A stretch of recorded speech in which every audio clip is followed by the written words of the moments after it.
नमस्कार, मैं हूं प्रतिमा पांडे और आप देख रहे हैं भारत न्यूज लाइव। आइए रुक करते हैं खबर की तरफ। सपा ही डाल रही चुनाव में अड़ंगा, ऐसा गोरखनाथ बाबा का कहना है। जी हां, वहीं मिल्कीपुर विधानसभा सीट पर वर्ष 2022 में हुए चुनाव को चुनौती देने वाले पूर्व विधायक गोरखनाथ बाबा ने सपा पर लगाया बड़ा आरोप। और आपको बता दें कि हमने याचिका वापस लेने की पूरी तैयारी कर ली थी, मगर ऐन वक्त पर सपा प्रायोजित अधिवक्ताओं ने कोर्ट में काटा हंगामा। गोरखनाथ बाबा लखनऊ में 17 अक्टूबर प्रदेश में विधानसभा के उपचुनाव के आयोजन को लेकर गुरुवार को एक नया मोड़ आया। दरअसल 2 दिन पहले निर्वाचन आयोग ने प्रदेश में 9 विधानसभा सीटों के लिए उपचुनाव की तिथि घोषित कर दी थी, मगर अयोध्या की मिल्कीपुर सीट पर पहले से चल रहे एक केस के कारण इसे नोटिफिकेशन में शामिल नहीं किया गया था।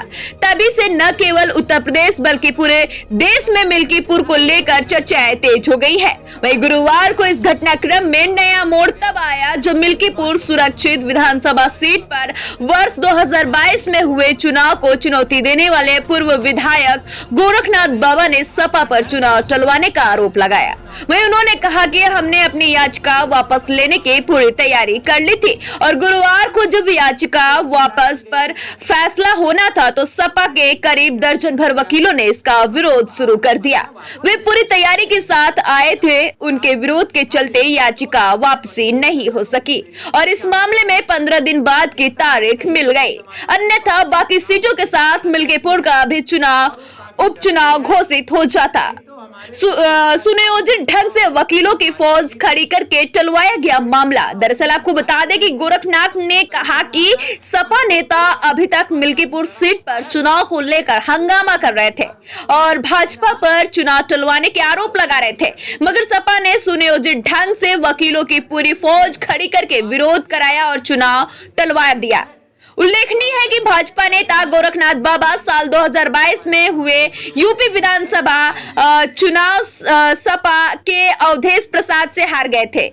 तभी उन्होंने कोर्ट में याचिका लगा दी थी और उनका कहना था कि अवधेश प्रसाद की तरफ से चुनाव लड़ने के लिए जो सबूत पेश किए गए थे वह गलत थे। फिर साल 2024 में हुए लोकसभा चुनाव में अवधेश प्रसाद सांसद बन गए। ऐसे में यहाँ उपचुनाव होना था, मगर गोरखनाथ बाबा की याचिका की वजह से चुनाव आयोग ने इस सीट पर उपचुनाव का ऐलान नहीं किया गया। वहीं इसी घटनाक्रम के बाद गोरखनाथ बाबा की तरफ से याचिका वापस लेने के लिए तैयारी कर ली गई थी, मगर अब उनका दावा है कि सपा द्वारा सुनियोजित तरीके से न्यायिक प्रक्रिया में अवरोध उत्पन्न किया गया है। फिलहाल इस पूरे मामले पर हाईकोर्ट की लखनऊ बेंच ने दायर की गई याचिका पर सुनवाई 15 दिनों के लिए टाल दी है। भारत न्यूज लाइव के लिए अयोध्या से प्रमुख रिपोर्ट। विधानसभा चुनाव जो नहीं हो पा रहा उपचुनाव, इस संदर्भ में जो रिट पड़ी है उसमें क्या हुआ? देखिए, 2022 में जब मुझे पता चला कि माननीय अवधेश प्रसाद जी ने जो कागज एफिडेविट लगाए थे, जो जिसको उन्होंने नोटरी कराई थी, वो नोटरी करता 10 वर्ष पूर्व भी उनका लाइसेंस समाप्त था। उसको लेकर मैंने हाई कोर्ट में याचिका दाखिल की। उस याचिका पे सुनवाई चल रही थी। इसी बीच में वो सांसद बनते हैं और उन्होंने इस्तीफा दे दिया तो उसको शून्य मान लिया गया। जो हम लोगों ने विधिक राय ली उसमें निकल कर आया था। अब जब 2 दिन पहले चुनाव आयोग ने 10 सीटों के लिए डेट डिक्लेयर किया, उसमें मिल्कीपुर नहीं था, तो हम लोग चौंके। 15 मिनट बाद पता चला कि जो आपने याचिका कर रखी थी उसी की वजह से रुका। हम लोग रातों रात लखनऊ भाग के आए, कागज तैयार हुआ। कल मैंने याचिका वापसी के लिए मैंने आवेदन दे दिया। आज उस पर डेट मिल गई थी, आज याचिका वापस हो जाती। जैसे हमारा नंबर आया, मेरे अधिवक्तागण जैसे पहुंचे बहस करने के अपनी बात रखने के लिए, तब तक मैंने देखा 1 दर्जन वकील समाजवादी द्वारा, अवधेश जी द्वारा भेज दिया गया और इस बात पे बहस होने लगी कि याचिका आप पैसे वापस नहीं ले सकते।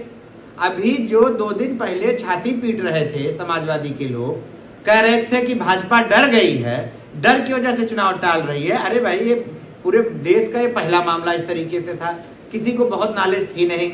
उस पर विधिक राय ली गई थी, उसमें भी यही निकल के आया था, भाई उन्होंने इस्तीफा दे दिया, शून्य हो गया। जब हम आज पर्चा वापस लेने गए, हमने मुकदमा किया और आपने इस्तीफा दे दिया, तो इतने बड़े 1 दर्जन वकील भेजने का क्या मतलब है? इससे दिखता है कहीं ना कहीं समाजवादी पार्टी चुनाव को लेट कराना चाहती है और वो काफी डर गई है। नहीं तो हमारे उच्च पदाधिकारीगण चुनाव आयोग से उन्होंने बात कर ली थी, उसी डेट पे चुनाव होने की बात हो गई थी, सब कुछ सही चल रहा था। पर जो पेच आज समाजवादी द्वारा फंसाया गया, ये काफी दुर्भाग्यपूर्ण रहा, निंदनीय रहा। जो बात बड़ी बड़ी करते थे कि मिल्कीपुर में भाजपा डर गई है, भाजपा डरी वरी नहीं है। समाजवादी पार्टी बुरी तरीके से डर गई है, पूरा उनका नेतृत्व डर गया है। निश्चित रूप में भारतीय जनता पार्टी वहां बहुत बड़े वोटों से जीतकर आएगी।